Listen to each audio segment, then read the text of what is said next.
Hai nakama, Joy Boy The Library of Nika is here. Nah, mega teori One Piece akhirnya mencapai babak finalnya nih. Setelah diawali dengan Joy Boy dan pesannya di Lauk Tale sana nanti, saya pada saat Rogers mengetahui lalu mewariskannya pada muridnya Akagami nih. Dari Akagami lah dia mengetahui orang itu dan memulai menjalankan master plan-nya. Dia bahkan menemui wakil kapten yang dihormatinya dulu nih, The King Silver Rayleigh. Dari sana Rayleigh melatihnya hingga di Wano Kuni melalui Kaido Nika itu bangkit. Dan Zunesa mengkonfirmasi tak salah lagi itulah genderang pembebasan Joy Boy telah kembali.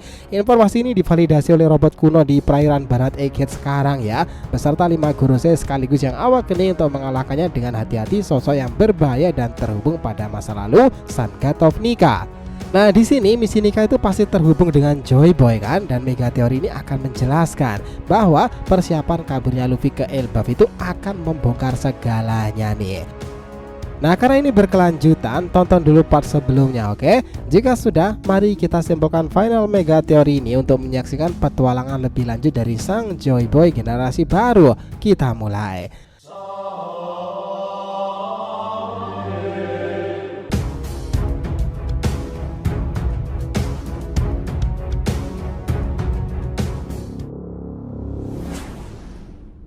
Namun sebelum masuk ke pembahasan, jangan lupa untuk like video ini ya nakama, ya supaya bentuk support kalian semua lah untuk channel ini kedepannya agar terus berkembang dan berpetualang bersama Nika sang Joy Boy ini. Jika sudah, terima kasih banyak dan mari kita mulai petualangan itu. Nah, apa yang ditunjukkan melalui Dr. Vegapunk dahulu memang jadi kunci lebih lanjut dari jawaban itu akan ada pada Elbaf. Vegapunk pernah berkata, Nika tak pernah ada dalam ensiklopedia Akuma no Mi. Nika itu hanya ada sejarahnya dalam manuskrip catatan kuno dalam era kerajaan besar, sesuatu yang terhubung pada masa lampau, zaman di mana teknologi, literasi dan peradaban super maju ada di sana. Dan karena melihat Luffy putra dragon itulah Vegapunk yakin bahwa dia harus membawa Luffy pada Elbaf, begitupun sebaliknya. Itulah kenapa setelah insiden di chapter 1110-1111-nya ini semuanya menjadi relevan lagi kan. Kondisi Egghead benar-benar berantakan sekarang ini, kacau dan kemelut panjangnya mendekati akhir. Admiral Kizaru yang juga kena mental tuh karena sebenarnya dia juga tak ingin Vegapunk itu mati. Luffy yang juga sekarang di mode nikahnya itu, dia menyuruh Sanji untuk membawa tubuh Vegapunk dan Sanji mengkonfirmasikannya pada Jinbe untuk segera membawa pula Zoro kembali ke kapal karena mereka tinggal menunggu Luffy untuk berangkat ke Elbaf. Nah, hal ini serasa gayung bersambut nih karena saat 5 Gorosei mengamuk dan Satoru Jupiter mengincar Luffy, di saat itulah Dory dan Brogy datang pula dengan menggunakan perisai mataharinya. Mereka berdua berhasil membuat Gorosei itu terjungkal dan mengembalikan serangan peluru racun Satoru kepada mereka dan terjadilah ledakan beruntun di sana. Dory Brogy kemudian berlari setelah ia meniupkan trompet pertanda untuk segera berkumpul ke kapal dan berlayar ke sebuah pulau misterius dan membuka banyak tabir di sana, Elbaf. Ya, itulah pulau yang terhubung dan dikait-kaitkan tentang Road Poneglyph terakhir kan. Pulau yang terhubung pada era kerajaan besar. Pulau tempat dimana keberadaan dari Nika akan dijelaskan lebih masuk akal lagi dan terhubung dengan Joy Boy itu. Di samping itu, bukan tak mungkin bahwa di pulau ini akhirnya Luffy bertemu dengan seseorang yang membuat mastermind-nya secara tak langsung. Siapa lagi kalau nggak Akagami no Sang. Oke, pertama kita perdalami di sini dulu ya. Pulau Elbaf adalah salah satu tempat yang paling indah di dunia One Piece. Pulau ini memiliki pemandangan yang sangatlah menakjubkan, seperti pegunungan menjulang tinggi, lembah hijau yang sangat luas, sungai-sungai yang indah mengalir melalui hutan lebatnya. Di Pulau Elbaf, langit terus lebih biru dan laut lebih jernih dibandingkan dengan tempat lain di dunia. Namun yang paling menonjol dari Pulau Elbaf adalah para raksasanya. Mereka dikenal sebagai suku yang besar, kuat dan memiliki kekuatan fisik yang luar biasa pula.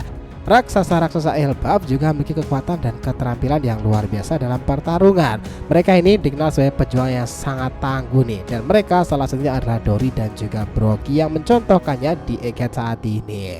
Nah, kenapa Elbaf? Ini akan membuka kunci kebenaran-kebenaran yang selama ini ditutupi, salah satunya adalah Nika. Ingat kan bahwa selama ini Luffy itu hanya hahehe aja kan ketika dia dibilang sebagai Nika, entah oleh Jewelry Bonnie maupun Dory Brogy. Dia ini belum tahu jika dialah sang dewa matahari Nika. Dia itu hanya mengira itu normal sebagai perwujudan dari kemampuan gear kelimanya, sama seperti yang kedua, yang ketiga dan keempat. Nah, di Elbaf ini bisa saja terbongkar semuanya karena mereka akan mengetahui kebenaran peradaban melalui manuskrip yang ditinggalkan Profesor Clover yang juga diselamatkan Jaguar di Saul. Itu akan jadi momen bertemunya sesama legenda sih.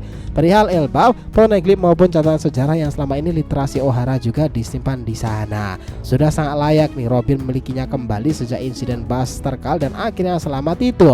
Dia yang pernah bertemu dengan Jaguar, kali ini Robin berkesempatan kembali menemuinya, mengucapkan terima kasih karena telah menyelamatkan catatan-catatan penting yang dikumpulkan oleh para pendahulu orang-orang Clover. Itu sungguh momen sentimental jika terjadi sih. Pasalnya O'Hara sangat berkesan untuk Robin. Kita tahu semenjak kejadian Buster Call yang dilancarkan pemerintahan dunia melalui angkatan laut, ada kemungkinan setelah memimpin para raksasa menyelamatkan literasi O'Hara itu, Jaguar di Saul juga sudah mendapat informasi tentang salinan Rod Poneglyph di sana. Ada alasan pastinya kenapa Kurohige pun juga curiga dengan pria dengan luka bakar itu kan, yang membawa atau memiliki salinan Rod Poneglyph terakhir.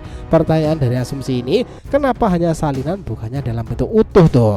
Nah, ini semuanya dimulai dari sini. Kami pikir disitulah peran Nico Robin sebagai arkeolog akan mengatakan kebenaran lebih lanjut tentang Nika itu dan juga Poneglyph. Karena di saga itu juga akan menjadi poin menarik oleh seorang putri O'Hara yang tersisa kan, dan pengungkapan Nika akan terkait dengannya. Selain itu, kenapa Elbaf ini juga akan menjadi kunci pertemuan Luffy dan Sang ini setelah sekian lama dia membuat mastermind-nya hingga membangkitkan Sang Joy Boy. Semuanya 80% akan terjawab di pulau para raksasa itu. Nah, ini setelah lebih dari 12-an tahun ya, Luffy sudah sangat layak bertemu dengan Akagami. Apalagi di sana ada kemungkinan pertemuan Usopp dengan sang ayah juga kan. Untuk Luffy sendiri sudah beberapa kali hampir bertemu dengan Shanks nih, tetapi dia tak melihatnya secara langsung. Namun setelah Nika itu bangkit dan Shanks sepertinya terlibat dalam mastermind-nya di sana. Di Elbaf inilah semua itu bisa bertemu. 12 tahun sejak insiden pertemuan di desa Fusa itu, usia Sang masih 27 tahunan. Nah, setelah itu nama flamboyan Sang ini, si pengguna topi jerami, berubah dengan luka khas di tangannya sendiri karena menyelamatkan seseorang, dan itu adalah Mugiwara Luffy kan. Itu benar-benar momen yang layak ditunggu keduanya nanti nih. Ingat ya, sebelumnya Sang itu memang telah menunggu di sana, di mana mereka baru saja memporak-porandakan bajak laut Eustace Captain Gate. Tentu jika Luffy tahu akan hal itu, dia tak akan menyangka nih bahwa idolanya telah membubarkan kelompok kapal rekannya bertempur di Wano Kuni. Sang sendiri kami rasa juga berperan kenapa Dory dan Brook itu menjemput Luffy sendiri di Egghead sekarang ini kan. Nah, itu sepertinya ada sebuah master plan-nya lagi nih. Nah, di Elbaf inilah menjadi titik poin kuncinya teman-teman. Ketika Rod Poneglyph itu benar-benar diketemukan, mungkin memang hanya salinannya. Itu akan membawa mereka menelusuri di mana itu Laughtale kan. Karena sehabis ini, sehabis saga One Piece itu di Elbaf, tempat pelabuhan mereka mencari inti peradaban yang ditunggu Sang Jobe masa lalu harusnya akan segera datang. Pria yang ada di 20 tahunan era yang dimaksud Joy Boy dan juga Rogers, dan pria yang berhubungan langsung dengan Akagami-san. Dan ini seperti yang dikatakan si Rohige kala itu nih, sebelum proses kematiannya.